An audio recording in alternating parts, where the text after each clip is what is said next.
Hi everybody, good old Kyo here.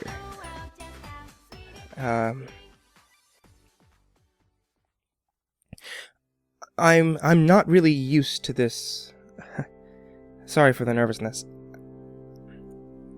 I'm not really sure about how to go about this. I mean, it's sort of out of the blue, but I want to at least put what happened out there for Hetalia fans like myself. I guess I'll just talk, or whatever, and just get this through. As much of an interesting experience this was, I'd rather not remember it and continue on with my derpy life. Alright, so this happened a while ago, before school started. But I should probably go back even further to when it really first started. It was when Axis Powers Hetalia was in full swing. Second season was still bounding through the fandom and giving out new glorious episodes every Monday. And my older sister and I were both very involved in the series, which was a rare occasion, since she often didn't share interests with me. Oh sure, I would force myself to get into whatever she was getting into so that we could at least have a reason to hang out, but this was the first that she came into my fandom without me working for it. And it was really nice, considering it was still unknown to our small town. It was even nicer to just have someone to relate to. She and I cosplayed it together, watched episodes together, got merchandise together. You know, the whole kit and caboodle. Though, she was always able to get more stuff than I was because she had an actual job. But at some point, she actually bought a bootleg DVD of Hetalia so she could be able to watch it at any time. The picture I provided here thanks to my mom lending me her camera for a second before she had it sold the next week. Of course, all the episodes just being ripped from the internet sites that had them subbed. I watched 1 or 2 episodes with her, but really I was content with watching them online, so I left her to it. About 2 or 3 weeks after she got the DVD, she acted really weird. Weird is the best way that I can describe it. In a drop of a hat, she dropped the whole Hetalia series, setting aside her merchandise, shelving her Hetalia cosplays, even selling some of them.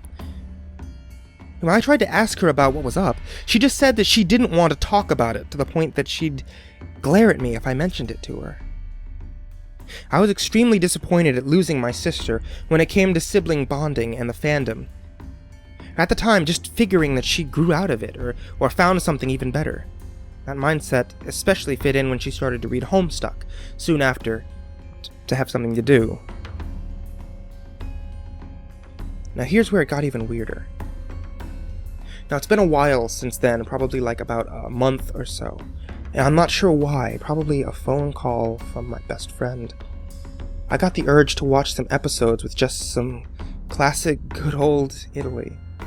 Though currently, the internet was being worked on by my father since he was changing phone providers and all that mess, so I decided to look for that Hetalia DVD that my sister had.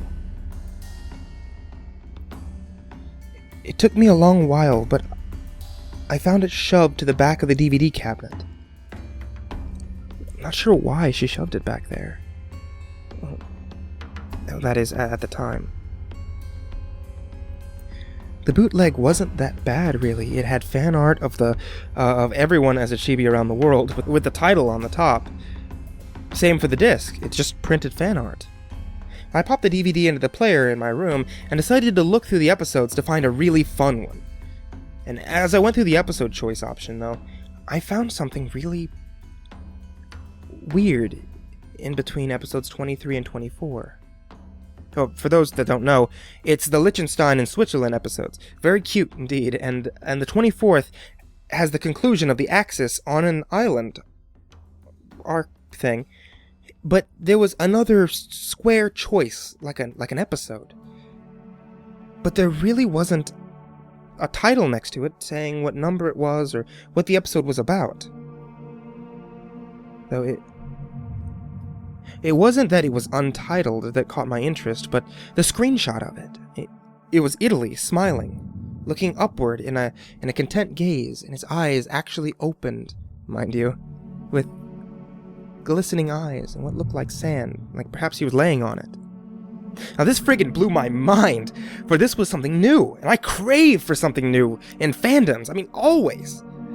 Perhaps this was a hidden chapter that I wasn't aware of, like a bonus episode. And I bit my lip and trembled with excitement, and I knew I had this all to myself. I waited until my friends heard about this. I was going to be more knowledgeable than anyone else. Of course, when I look back, I wish that I hadn't found it. Without much ado, I clicked the select button on my remote to watch it. A title animation appeared as always, the large orchestra blaring out for a few seconds to show the Japanese katakana of Hetalia, with Axis powers next to it. Soon after, it shifted to the view of the island that the Axis were stranded on. Japan and Germany sitting against the shade of the tree, while Italy just laid in the sand, soaking up sun with that cute, dumb look on his face. Before I go on, I've read stories like this before about lost episodes of cartoons, stories that I didn't believe until now, honestly. And I know how they went off about it being an extremely bad quality, but this actually wasn't too bad. I mean, sure, it wasn't the best quality. It was still quite pixely from being ripped from the site, then burned into a disc. But it was okay. The sound just a tad muffled. Nothing too out of the ordinary. Of course, this just kind of made it creepier later on when it was able to be seen better, but I'll get to that in a bit, though. Back to the episode. While Italy was sunbathing in his jacket and shorts, the camera cut over to Germany and Japan, though they both looked a tad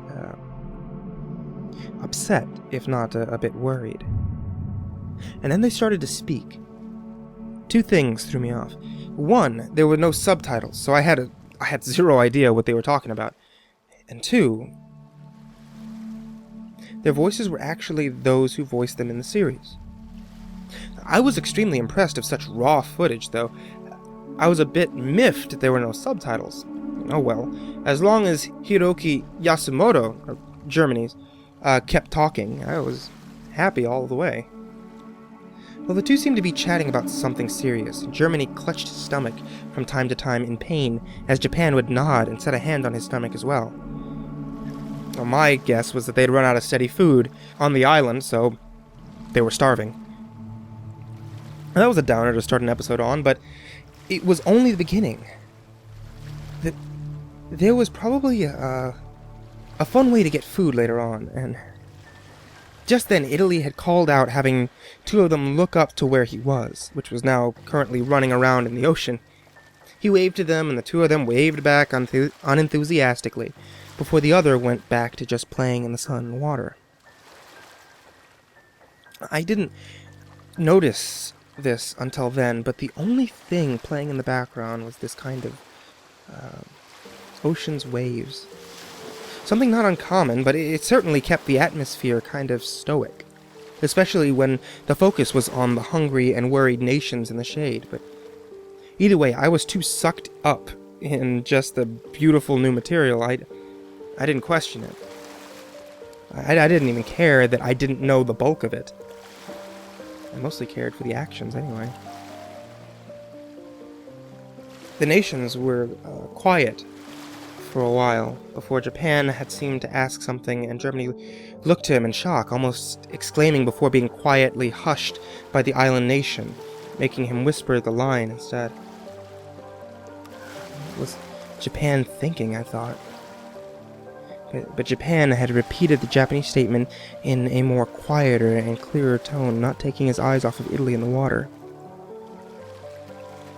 And for a moment, the two of them discussed the issue, obviously talking about the Italian, though soon enough the two of them nodded in agreement.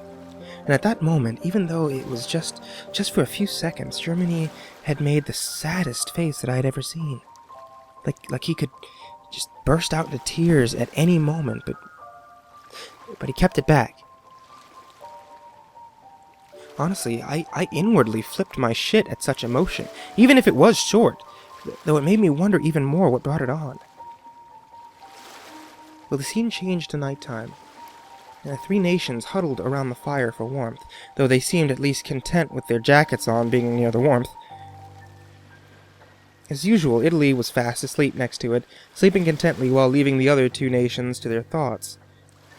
Still, only the sound of the ocean crashed against the shore was heard in the background as the two were silent, though soon enough, the camera panned over them, giving each other a subtle nod.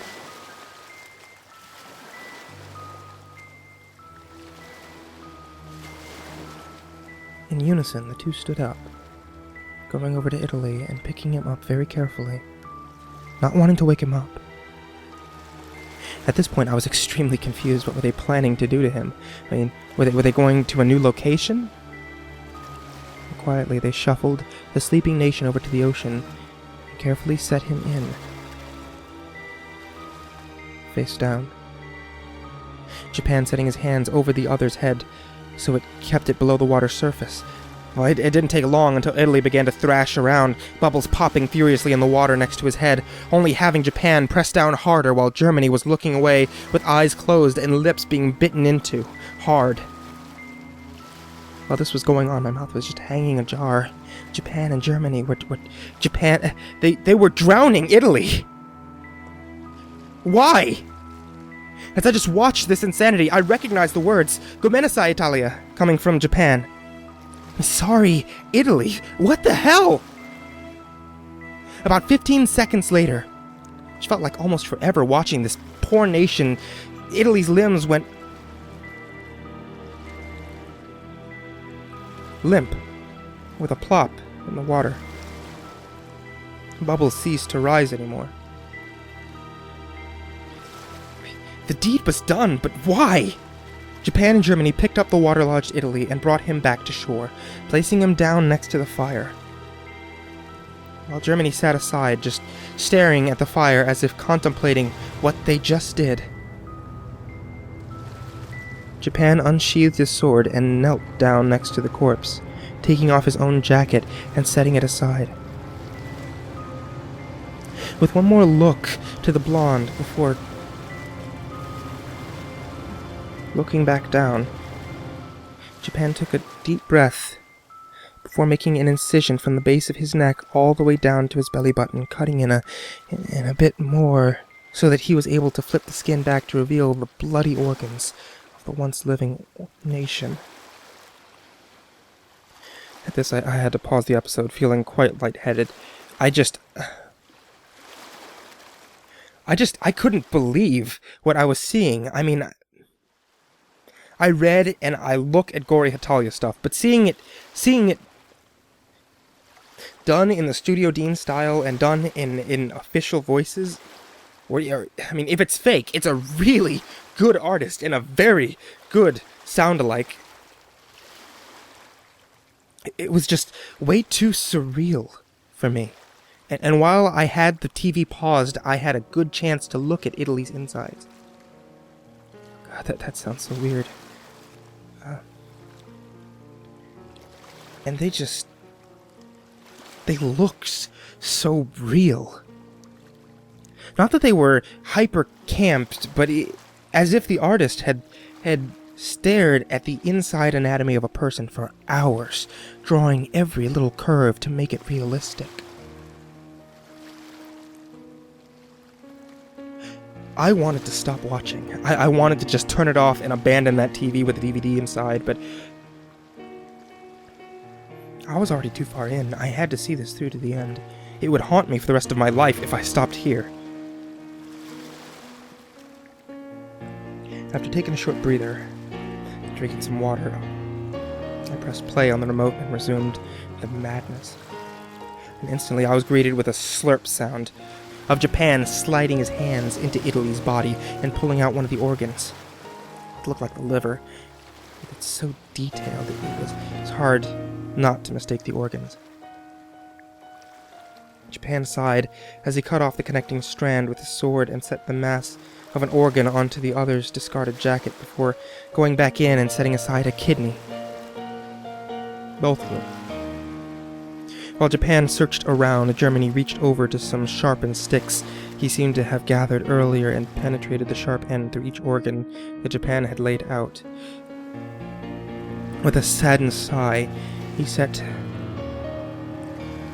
the organ kebabs on a range on the fire so that it could get cooked, which I didn't know how that was even possible.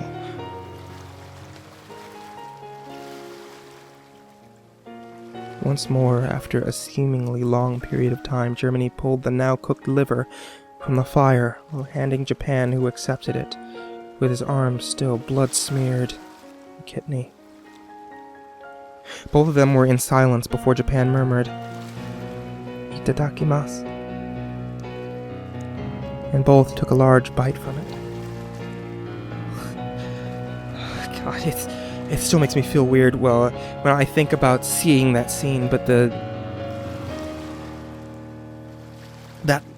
lightheadedness faded as I heard something that made me gasp. Doitsu Nihon. The both of them turned in shock. The camera panned over to where Italy was still awake. What? I mean, how was he awake? They drowned him, or was he just unconscious? I mean,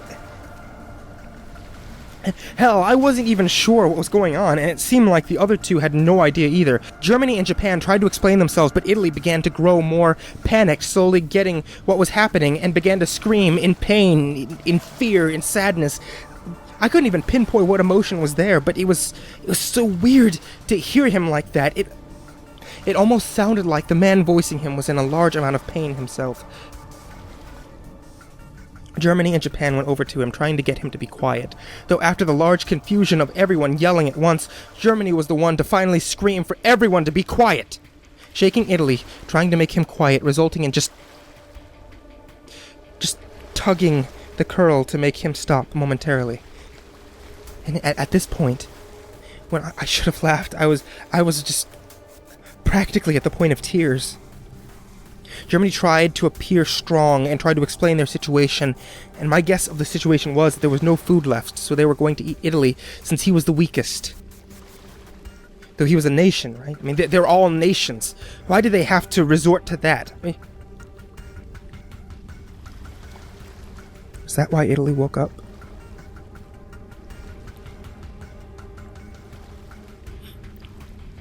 Soon enough, Italy gave an understanding nod.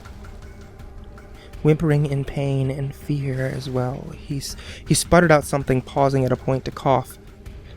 Blood drooling down his chin, and now it was Japan's turn to talk, seeming to try to comfort him in a soothing tone, and after his small speech, Italy nodded once more before looking down, seeing that Germany was gripping his hand tightly. With another nod from the German and Japanese nation, Japan went back over and scooped his hand into his now somewhat functioning body, pulling and cutting out his spleen and setting it aside. And Italy almost screamed, reduced to a sort of mixture of whimpering and sobbing, and the camera cut to a view of his and Germany's hands becoming more constricted against each other. The shot panned over to the frowning Germany, who once glared to Japan, before speaking again and calling Italy's attention. He spoke for a bit, trying to smile, and soon Italy smiled back at him. For once in the series, actually opening his eyes to reveal their golden honey color, and called him the familiar word he used to call him. Captain. Then there was a time skip of sorts, a large portion of organs lying on Italy's jacket, things I could recognize being intestines, pancreas, bladders, practically everything but the brain, lungs, and heart. Japan wiped an arm to his forehead, smearing it with blood accidentally before impaling them on sticks and sticking near the fire. He turned back to Germany, who was still holding Italy's hand, and he crawled over to get a closer look. And Italy seemed to have passed on again, his eyes lightly glistening and staring blankly upwards with a smile on his head.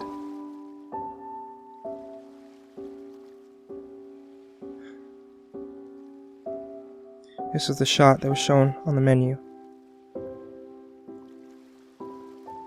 Japan looked over to Germany, seeing that he was frowning, blue eyes glistening with tears, as he just tried to get over having this happen to him, and Japan set a hand on his shoulder, murmuring something seemingly comforting, making Germany nod in agreement and sigh shaky.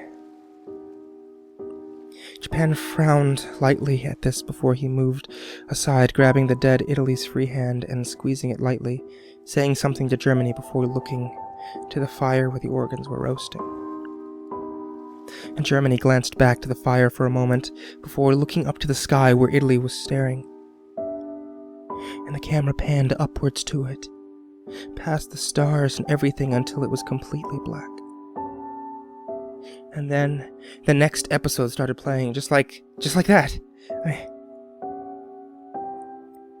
No credits, or anything. Just left the episode on a cryptic or optimistic note. I have no idea.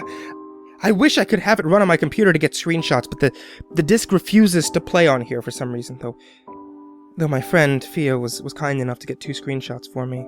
The disc only worked on her computer for so long, and I don't really have a good camera to snap a clear picture, but I'd rather not have to just look at that again. It may not sound as bad when you hear this, but that made me get away from Hetalia for a while, honestly. I mean, I'm not as weak in the stomach as my sister. I still love the series. I'll still continue to love it, but since then, I refuse to watch any anime episodes. I'd prefer to see fan-made gore over official gore.